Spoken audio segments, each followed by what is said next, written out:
बोलो सियावर रामचंद्र की जय। ये पांचवें विश्राम के बाद अब वापस कहानी सुनो। सुनी सुनु मुनि कथा पुनित पुरानी, जो गिरिजा प्रति शंभु बखानी। विश्व विदित एक के कई देशु, सत्य के तुतः बसई नरेशु। हे मुनि, वह पवित्र और प्राचीन कथा सुनो जो शिवजी ने पार्वती से कही थी। संसार में प्रसिद्ध एक केकई देश है। वहाँ सत्यकेतु नाम का राजा राज करता था। वह धर्म की धुरी को धारण करने वाला, नीति की खान, तेजस्वी, प्रतापी, सुशील और बलवान था। उसके 2 वीर पुत्र हुए जो सब गुणों के भंडार और बड़े ही रणधीर थे।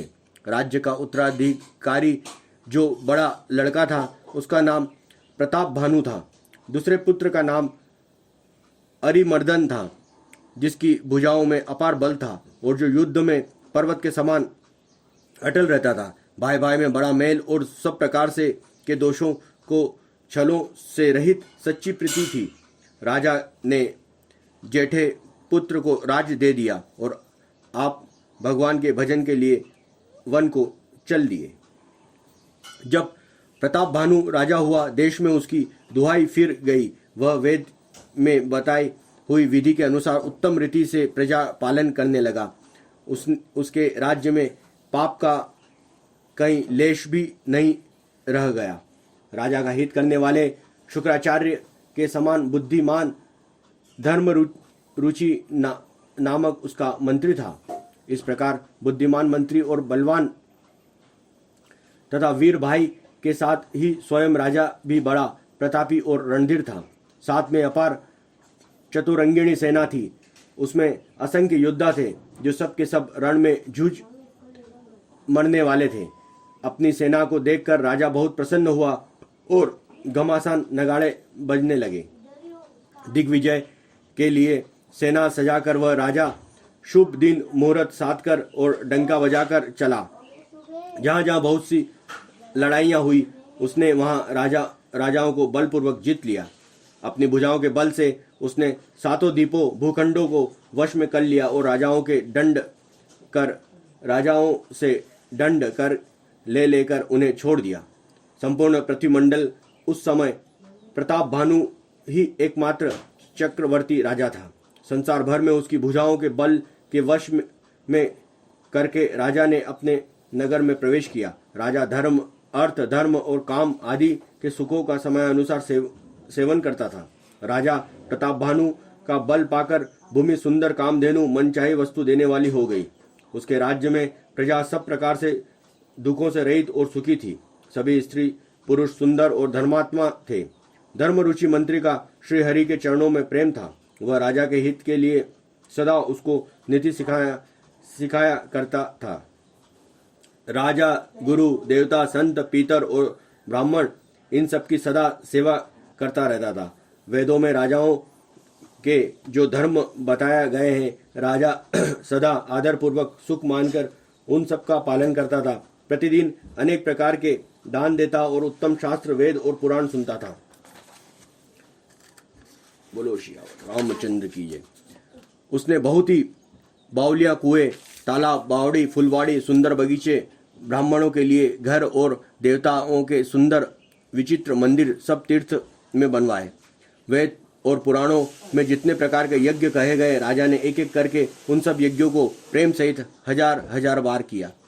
राजा के हृदय में किसी फल की टोह कामना न थी। राजा बड़ा ही बुद्धिमान और ज्ञानी था। वह ज्ञानी राजा कर्म, मन और वाणी से जो कुछ भी धर्म करता था, सब भगवान वासुदेव के अर्पित करके करता था। एक बार वह राजा एक अच्छे घोड़े पर सवार होकर शिकार का सब सामान सजाकर विंध्याचल के घने जंगल में गया। वहां उसने बहुत से उत्तम हिरण मारे।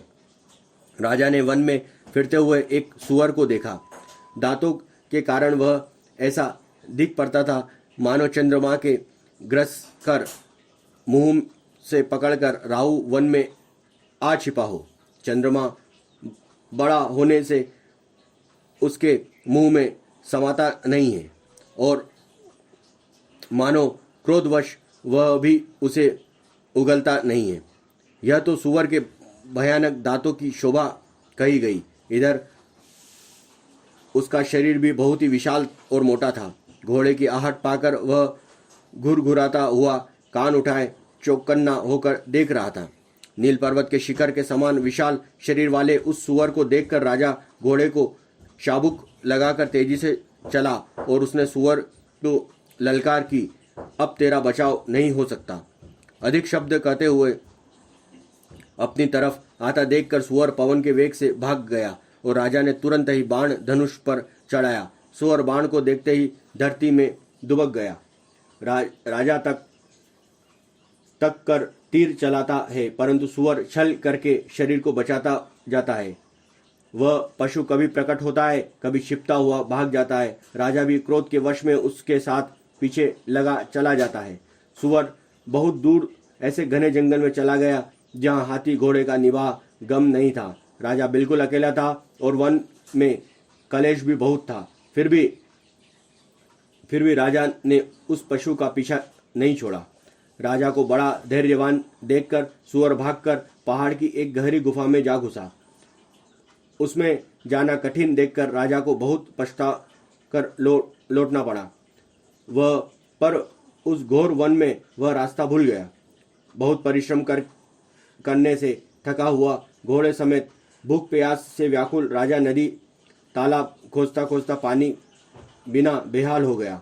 वन में फिरते फिरते उसने एक आश्रम देखा। वहां कपट के मुनि का वेश बनाए एक राजा रहता था, जिसका देश राजा प्रताप भानु ने छीन लिया था और जो सेना को छोड़कर युद्ध से भाग गया था। प्रताप भानु का समय अच्छे दिन जानकर और अपना कुसमय बुरे दिन अनुमान कर उसने मन में बड़ी ग्लानि थी। इससे वह न तो घर गया और न अभिमानी होने के कारण राजा प्रताप भानु से ही मेल किया। दरिद्र की भांति मन ही मन क्रोध को मारकर वह राजा तपस्वी के वेश में वन में रहता था और राजा प्रताप भानु उसी के पास गया। उसने तुरंत पहचान लिया कि यह प्रताप भानु है। राजा प्यासा होने के कारण व्याकुलता से उसे पहचान न सका। सुंदर वेश देखकर राजा ने महामुनि समझा और घोड़े से उतरकर उसे प्रणाम किया, परंतु बड़ा चतुर होने के कारण राजा ने उसे अपना नाम बतलाया। राजा को प्यासा देखकर उसने सरोवर दिखला दिया। हर्षित होकर राजा ने घोड़े सहित उसमें स्नान और जल पान किया। राजा सारी थकावट मिट गई। राजा सुखी हो गया। तब तपस्वी उसे अपने आश्रम में ले गए और सूर्यास्त समय जानकर उससे राजा को बैठने के लिए आसन दिया। फिर वह तपस्वी कोमल वाणी से बोला, तुम कौन हो? सुंदर युवक होकर जीवन की परवाह न करके वन में अकेले क्यों फिर रहे हो? तुम्हारे चक्रवर्ती राजा के से लक्षण देखकर मुझे बड़ी दया आती है। राजा ने कहा, हे मुनीश्वर सुनिए, प्रताप भानु नाम का एक राजा है। मैं उसका मंत्री हूँ। शिकार के लिए फिरते हुए राह भूल गया हूँ। बड़े भाग्य से यहाँ आकर मैंने आपके चरण के दर्शन पाए हैं। हमें आपका दर्शन दुर्लभ था। इससे जान पड़ता है कि कुछ भला होने वाला है। मुनि ने कहा, हे तात, अंधेरा हो गया है। तुम्हारा नगर यहाँ से 70 योजन पर है। हे सुजान सुनो, घोर अंधेरी रात है, घना जंगल है, रास्ता नहीं है। ऐसा समझकर तुम आज यहीं ठहर जाओ, सवेरा होते ही चले जाना। तुलसीदास जी कहते हैं कि जैसी भवितव्यता होनहार होते हैं वैसे ही सहायता मिल जाती है। या तो वह आपकी उसके पास आती है या उसको वहीं ले जाती है। हे नाथ, बहुत अच्छा। ऐसा कहकर और उसकी आज्ञा सिर चढ़ाकर घोड़े को वृक्ष से बांधकर राजा बैठ गया। राजा ने उसकी बहुत प्रकार से प्रशंसा की और उसके चरणों की वंदना करके अपने भाग्य की सराहना की। फिर सुंदर कोमलवाणी से कहा, हे प्रभु, आपको पिता जानकर मैं ठिठाई करता हूँ। हे मुनीश्वर, मुझे अपना पुत्र और सेवक जानकर अपना नाम धाम विस्तार से बताइए। राजा ने उसको नहीं पहचाना। फिर वह राजा को पहचान गया। राजा तो शुद्ध हृदय था और वह कपट करने में चतुर था। एक तो वैरी, फिर जाति का क्षत्रिय फिर राजा वह छल बल से अपना काम बनाना चाहता था। वह शत्रु अपने राज्य सुख को समझ करके स्मरण करके दुखी था।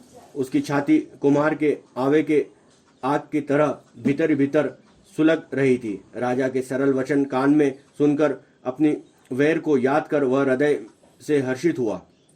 वह कपट में डुबोकर बड़ी युक्ति के साथ कोमल वाणी बोला, हमारा नाम भिखारी है, क्योंकि हम निर्धन और अनिकेत घर द्वारहीन हैं।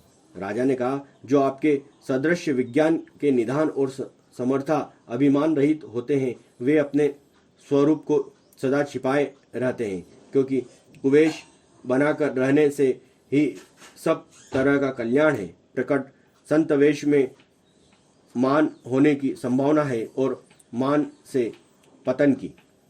इसी से तो संत और वेद पुकार कर कहते हैं कि परम अंकिचन सर्वथा अहंकार ममता और मान रहित ही भगवान को प्रिय होते हैं। आप शरीर के निर्धन भिखारी और ग्रहहीनों को देखकर ब्रह्मा और शिवजी भी संदेह हो जाता है कि वे वास्तव संत है या भिखारी। आप जो हो सो हो, अर्थात जो कोई भी हो, मैं आपके चरणों में नमस्कार करता हूँ। हे स्वामी, अब मुझ पर कृपा कीजिए। अपने ऊपर राजा की स्वाभाविकता प्रीति और अपने विषय में उसका अधिक विश्वास देखकर बोलो सियावर रामचंद्र की जय। सब प्रकार से राजा को अपने वश में करके अधिक स्नेह दिखाता हुआ वह कपट तपस्वी बोला, हे राजन, सुनो, मैं तुमसे सत्य कहता हूँ। मुझे यहाँ रहते बहुत समय बीत गया है। अब तक न तो कोई मुझसे मिला और न मैं अपने को किसी पर प्रकट करता हूँ, क्योंकि लोक में प्रतिष्ठा अग्नि के समान है, जो तप रूपी वन को भस्म कर डालती है। तुलसीदास जी कहते हैं, सुंदर वेश देखकर मूड नहीं, मूड तो मूड ही है। चतुर मनुष्य भी धोखा खा जाता है। सुंदर मोर को देखो, उसका वचन तो अमृत के समान है और आहार सांप का है। कपट तपस्वी ने कहा, इसी से मैं जगत में छिप कर रहता हूँ। श्री हरि को छोड़कर किसी से कुछ भी प्रयोजन नहीं रखता। प्रभु तो बिना जताए ही सब जानते हैं। फिर कहो, संसार को रिझाने से क्या सिद्धि मिलेगी? तुम पवित्र और सुंदर बल वाले हो, इससे मुझे बहुत ही प्यारे हो और तुम्हारी भी मुझ पर प्रीति है और विश्वास है। हे तात, अब यदि मैं तुमसे कुछ छिपाता हूँ तो मुझे बहुत ही भयानक दोष लगेगा। जो जो वह तपस्वी उदासीनता की बातें करता था, त्यों त्यों राजा को विश्वास उत्पन्न होता जाता था।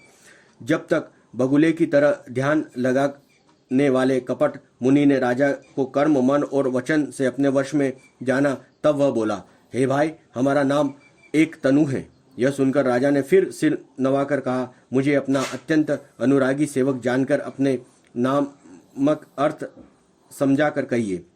कपट मुनि ने कहा, जब सबसे पहले षष्ठी उत्पन्न हुई थी तभी मेरी उत्पत्ति हुई थी, तब से मैंने फिर दूसरी देह नहीं धारण की, इसी से मेरा नाम एक तनु है।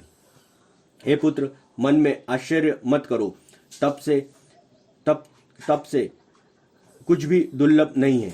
तब से बल से ब्रह्मा जगत को रचते हैं, तभी से बल के विष्णु संसार का पालन करने वाले बने हैं, तभी से बल से रुद्र संहार करते हैं। संसार में कोई ऐसा वस्तु नहीं है जो तप से न मिल सके। यह सुनकर राजा को बड़ा अनुराग हुआ।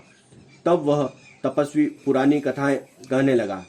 कर्म धर्म अनेकों प्रकार से इतिहास कहकर वह वैराग्य और ज्ञान का निरूपण करने लगा। सृष्टि की उत्पत्ति, पालन, स्थिति और संहार, प्रलय की अपार आश्चर्य भरी कथाएं उसने विस्तार से कही। राजा सुनकर उस तपस्वी के वश में हो गया और तब वह उसे अपना नाम बताने लगा। तपस्वी ने कहा, राजन, मैं तुमको जानता हूँ, तुमने कपट किया, वह मुझे अच्छा लगा। हे राजन, सुनो, ऐसी नीति है कि राजा लोग जहाँ तहाँ अपना नाम नहीं कहते। तुम्हारी वही चतुराई समझकर तुम पर मेरा बड़ा प्रेम हो गया है। तुम्हारा नाम प्रताप भानु है। महाराज सत्यकेतु तुम्हारे पिता हैं? हे राजन, गुरु की कृपा से मैं सब जानता हूँ, पर अपनी हानि समझकर कहता नहीं। हे तात, तुम्हारा स्वाभाविक सीधापन, सरलता, प्रेम और विवशता और नीति में निपुणता देखकर मेरे मन में तुम्हारे ऊपर बड़ी ममता उत्पन्न हो गई है। इसलिए मैं तुम्हारे पूछने पर अपनी कथा कहता हूँ। अब मैं प्रसन्न हूँ, इसमें संदेह न करना। हे राजन, जो मन को भावे वही मांग लो। सुंदर प्रिय वचन सुनकर राजा हर्षित हो गया और मुनि के पैर पकड़कर उसने बहुत प्रकार से विनती की। हे दया सागर मुनि, आपके दर्शन से ही चारों पदार्थ, अर्थ, धर्म, काम और मोक्ष मेरी मुट्ठी में आ गए हैं। तो भी स्वामी को प्रसन्न देखकर मैं यह दुर्लभ वर मांगकर क्यों न शोक रहित हो जाऊं। मेरा शरीर वृद्धावस्था, मृत्यु और दुख से रहित हो जाए। मुझे युद्ध में कोई जीत न सके और पृथ्वी पर मेरा 100 कल्प तक एक छत्र अंकटन राज्य हो। तपस्वी ने कहा, हे राजन, ऐसा ही हो, पर एक बात कठिन है, उसे भी सुन लो। हे पृथ्वी के स्वामी, केवल ब्राह्मण कुल को छोड़ काल भी तुम्हारे चरणों पर सिर नवाएगा। तप के बल से ब्राह्मण सदा बलवान रहते हैं, उनके क्रोध से रक्षा करने वाले कोई नहीं है। हे नरपति, यदि तुम ब्राह्मणों को वश में कर लो तो ब्रह्मा, विष्णु और महेश भी तुम्हारे अधीन हो जाएंगे। ब्राह्मण कुल में जोर जबरदस्ती नहीं चल सकती। मैं दोनों भुजा उठाकर सत्य कहता हूँ। हे राजन सुनो, ब्राह्मण के शाप बिना तुम्हारा नाश किसी काल में नहीं होगा। राजा उनके वचन सुनकर बड़ा प्रसन्न हुआ और कहने लगा, हे स्वामी, मेरा नाश अब नहीं होगा। हे कृपा निदान प्रभु, आपकी कृपा से मेरा सब समय कल्याण होगा। एव मस्तु, ऐसा ही हो, ऐसा बोला। कहकर वह कुटिल कपटी मुनि फिर बोला, किंतु तुम मेरे मिलने तथा अपने राह भूल जाने के बात किसी से कहना नहीं। यदि कह दोगे तो हमारा दोष नहीं। हे राजन, मैं तुमको इसलिए मना करता हूँ कि इस प्रसंग को कहने से तुम्हारी बड़ी हानि होगी। छठे कान में यह बात पढ़ने की तुम्हारी नाश हो जाएगा। मेरा यह वचन सत्य जानना। हे प्रताप भानु सुनो, इस बात के प्रकट करने से अथवा ब्राह्मणों के श्राप से तुम्हारा नाश होगा, और किसी उपाय से चाहे ब्रह्मा शंकर भी मन में क्रोध करे तुम्हारी मृत्यु नहीं होगी। राजा ने मुनि के चरण पकड़कर कहा, हे स्वामी, सत्य ही है।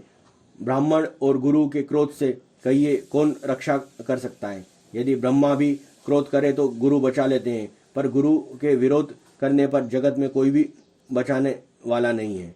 यदि मैं आपके कथन के अनुसार नहीं चलूँगा तो भले ही मेरा नाश हो जाए, मुझे इसकी चिंता नहीं है। मेरा मन तो हे प्रभु केवल एक ही डर से डरता है, ब्राह्मणों का श्राप बड़ा भयानक होता है।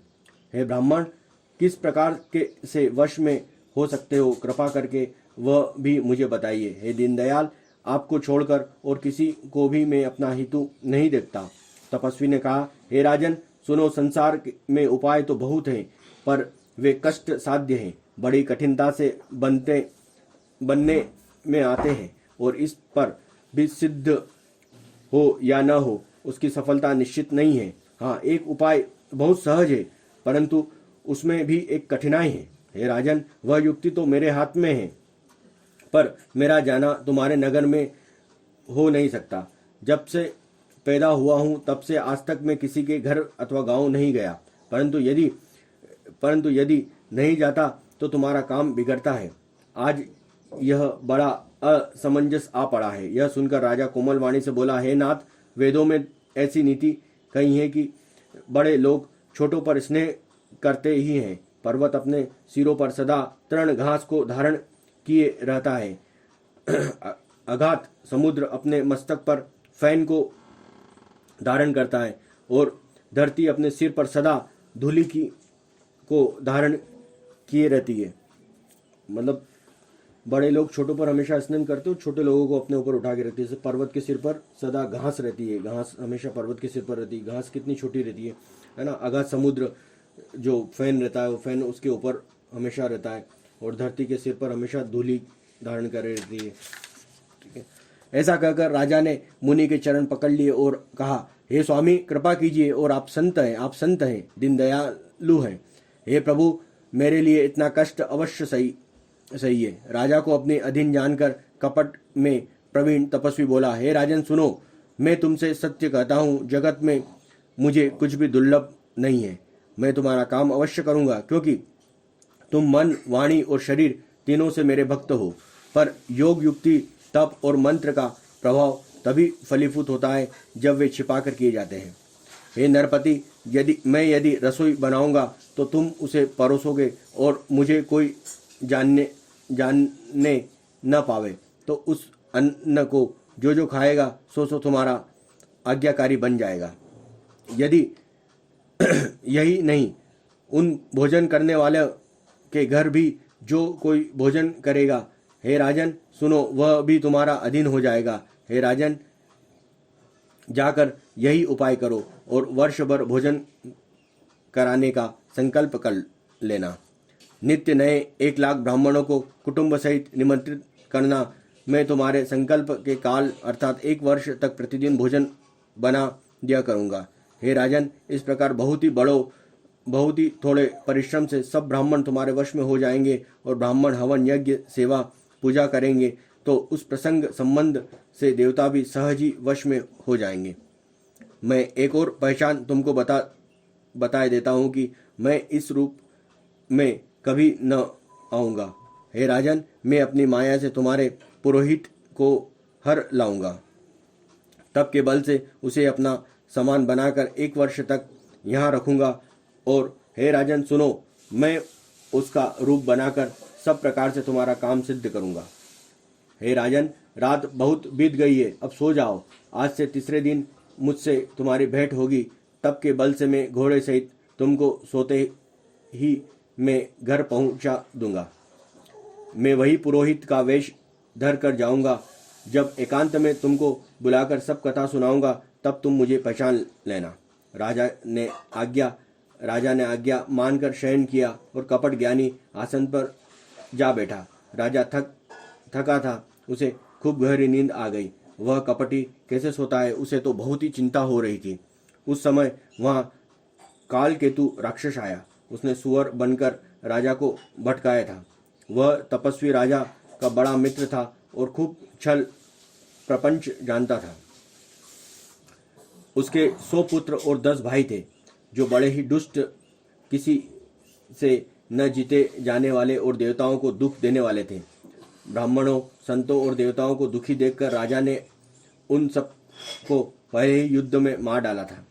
उस दुष्ट ने पिछला और वैर याद करके तपस्वी राजा से मिलकर सलाह विचार षड्यंत्र किया और जिस प्रकार शत्रु का नाश हो वही उपाय रचा।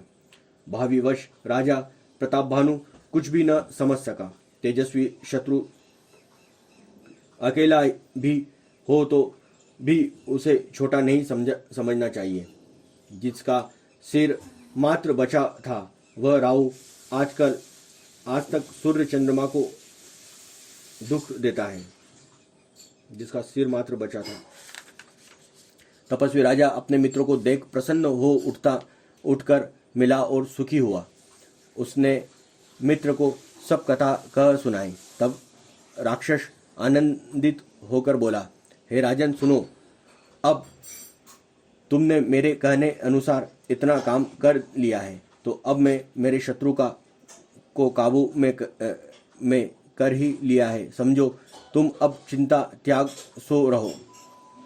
विधाता ने बिना ही दवा के रोग दूर कर दिया है। कुल सहित शत्रु को जड़ मूल से उखाड़ बहाकर आज मैं चौथे दिन में तुमसे आ मिलूंगा। इस प्रकार तपस्वी राजा को खूब दिलासा देकर वह मायावी अत्यंत क्रोधी राक्षस चला। उसने प्रतापभानु राजा को घोड़े सहित क्षण भर में घर पहुंचा दिया। राजा को रानी के पास सुलाकर घोड़े को अच्छी तरह से घोड़साल में बांध दिया। फिर वह राजा के पुरोहित को उठा ले गया और माया से उसकी बुद्धि को भ्रम में डालकर उसने पहाड़ की खोह में ला रखा। वह आप पुरोहित का रूप बनकर उसकी सुंदर सेज पर जा लेटा और राजा सवेरा होने से पहले ही जागा और अपना घर देखकर वह बहुत ही आश्चर्य माना। मन में मनु की महिमा का अनुमान करके वह धीरे से उठा जिसमें रानी न जान पाए। फिर उसी घोड़े पर चढ़कर वन को चला गया। नगर में किसी भी स्त्री पुरुष ने नहीं जाना। दोपहर बीत जाने पर राजा आया। घर घर उत्सव होने लगे और बधावा बजने लगा। जब राजा ने पुरोहित को देखा तब वह अपने उसी कार्य का स्मरण करके उसे आश्चर्य से देखने लगा। राजा को 3 दिन युग के समान बीते। उसकी बुद्धि कपटी मुनि के चरणों में लगी रही। निश्चित समय जानकर पुरोहित बना हुआ राक्षस आया और राजा के साथ की हुई गुप्त सलाह के अनुसार उसने अपने सब विचार उसे समझाकर कह दिए। संकेत के अनुसार गुरु को उस रूप में पहचान कर राजा प्रसन्न हुआ। ब्रह्मवश उसे चेत न रहा कि यह तापस मुनि है या काल केतु राक्षस है। उसने तुरंत 1 लाख उत्तम ब्राह्मणों को कुटुंब सहित निमंत्रण दे दिया। पुरोहितों ने 6 रस और 4 प्रकार के भोजन जैसा कि वेदों में वर्णन है बनाया। उसमें मायामयी रसोई तैयार की और इतने व्यंजन बनाए जिन्हें कोई गिन नहीं सकता। अनेक प्रकार के पशुओं का मांस पकाया और उसमें उस दुष्ट ने ब्राह्मणों का मांस मिला दिया और सब ब्राह्मणों को भोजन के लिए बुलाया। चरण धोकर आदर सहित बैठाया। जो ही राजा परोसने लगा उसी काल केतु कृत्य आकाशवाणी हुई, हे ब्राह्मणों, उठ कर अपने घर जाओ। यह अन्न मत खाओ, इसमें खाने में बड़ी हानि है। रसोई में ब्राह्मणों का मांस बना है। आकाशवाणी का विश्वास मानकर सब ब्राह्मण उठ खड़े हुए और राजा व्याकुल हो गया, परंतु उसकी बुद्धि मोह में भूली हुई थी। होनहारवश उसने मुंह में एक बात भी न निकली। तब ब्राह्मण क्रोध सहित बोल उठे। उन्होंने कुछ भी विचार नहीं किया। अरे मूर्ख राजा, तू जाकर परिवार सहित राक्षस हो। रे नीच क्षत्रिय, तूने तो परिवार सहित ब्राह्मण को बुलाकर उन्हें नष्ट करना चाहा था। ईश्वर ने हमारी धर्म की रक्षा की, अब तू परिवार सहित नष्ट होगा। 1 वर्ष के भीतर तेरा नाश हो जाएगा। तेरी कुल में कोई पानी देने वाला तक न रहेगा। शाप सुनकर राजा भय के मारे अत्यंत व्याकुल हो गया। फिर सुंदर आकाशवाणी हुई, हे ब्राह्मणों, तुमने विचार कर शाप नहीं दिया। राजा ने कुछ भी अपराध नहीं किया है। आकाशवाणी सुनकर सब ब्राह्मण चकित हो गए। तब राजा वहां गया जहां भोजन बना था। देखा तो वहां न भोजन था, न रसोई या ब्राह्मण ही था, न राजा। मन में अपार चिंता करता हुआ लौटा। अपने ब्राह्मणों को सब वृत्तांत सुनाया और बड़ा ही भयभीत हो और व्याकुल होकर वह पृथ्वी पर गिर पड़ा। हे राजन, यद्यपि तुम्हारा दोष नहीं है तो भी होनहार नहीं मिटती। ब्राह्मणों का श्राप बहुत ही भयानक होता है। यह किसी तरह से भी टाले नहीं टल सकता। ऐसा कहकर सब ब्राह्मण चले गए। नगरवासियों ने जब यह समाचार पाया तो वे चिंता करके विधाता को दोष देने लगे, जिसने हंस बनाते बनाते कौवा कर दिया। ऐसे पुण्यात्मा राजा को देवता बनाना चाहिए था, सो राक्षस बना दिया। पुरोहितों को उसके घर पहुंचाकर असुर कालकेतु ने कपटी तपस्वी को खबर दी। उस दुष्ट ने जहां तहां पत्र भेजा, जिससे सब वैरी राजा सेना सजाकर चढ़ दौड़े और उन्होंने डंका बजाकर नगर को घेर लिया। नित्य प्रति अनेक प्रकार की लड़ाइयां होने लगी। प्रताप भानु के सब योद्धा शूरवीर की करनी करके रण में जूझ मरे। राजा भी भाई सहित खेत रहा। सत्यकेतु के कुल में कोई नहीं बचा। ब्राह्मणों का श्राप झूठा कैसे हो सकता था? शत्रु को जानकर नगर को फिर से बसा कर सब राजा विजय और यश पाकर अपने अपने नगर को चले गए। याज्ञवत्सल्य जी कहते हैं कि हे भारद्वाज, सुनो, विधाता जब जिसकी विपरीत होते हैं, तब उसके लिए धूल सुमेरु पर्वत के समान भारी और कुचाल डालने वाला, पिता यम के समान काल रूपी और रस्सी सांप के समान काट खाने वाली हो जाती है। हे मुनि सुनो, समय पाकर वही राजा परिवार सहित रावण नामक राक्षस हुआ और उसके 10 सिर और 20 भुजाएं थी और वह बड़ा ही प्रचंड शूरवीर था। अरिमर्दन नाम जो राजा का छोटा भाई था, वह बल का धाम कुंभकर्ण हुआ। उसका जो मंत्री था, उसका नाम धर्मरुचि था, वह रावण का सौतेला छोटा भाई हुआ। सबका विभीषण उसका विभीषण नाम था, जिसे सारा जगत जानता है। वह विष्णु भक्त और ज्ञान विज्ञान का ब्रह्मांड भंडार था। जो राजा के पुत्र और सेवक थे, वे सभी बड़े भयानक राक्षस हुए। वे सब अनेकों जातियों, मनमाना रूप धारण करने वाले, दुष्ट, कुटिल, भयंकर, विवेक रहित, निर्दय, हिंसक, पापी और संसार भर को दुख देने वाले हुए। उनका वर्णन नहीं हो सकता। यद्यपि वे पुलस्तज्ञ ऋषि के पवित्र, निर्मल और अनुपम कुल में उत्पन्न हुए, तथापि ब्राह्मणों के शाप के कारण वे सब पाप रूप हुए। तीनों भाइयों ने अनेक प्रकार की बड़ी ही कठिन तपस्या की, जिसका वर्णन नहीं हो सकता। उनका उग्र तप देखकर ब्रह्मा जी उनके पास गए और बोले, हे तात, मैं प्रसन्न हूँ, वर मांगो। रावण ने विनय करके चरण पकड़कर कहा, हे जगदीश्वर सुनिए, वानर और मनुष्य इन 2 जातियों को छोड़कर हम और किसी के मारे न मरे, यह वर दीजिए। बोलो श्यावर रामचंद्र की जय, पवन पुत्र हनुमान की जय, जय जय महादेव की जय।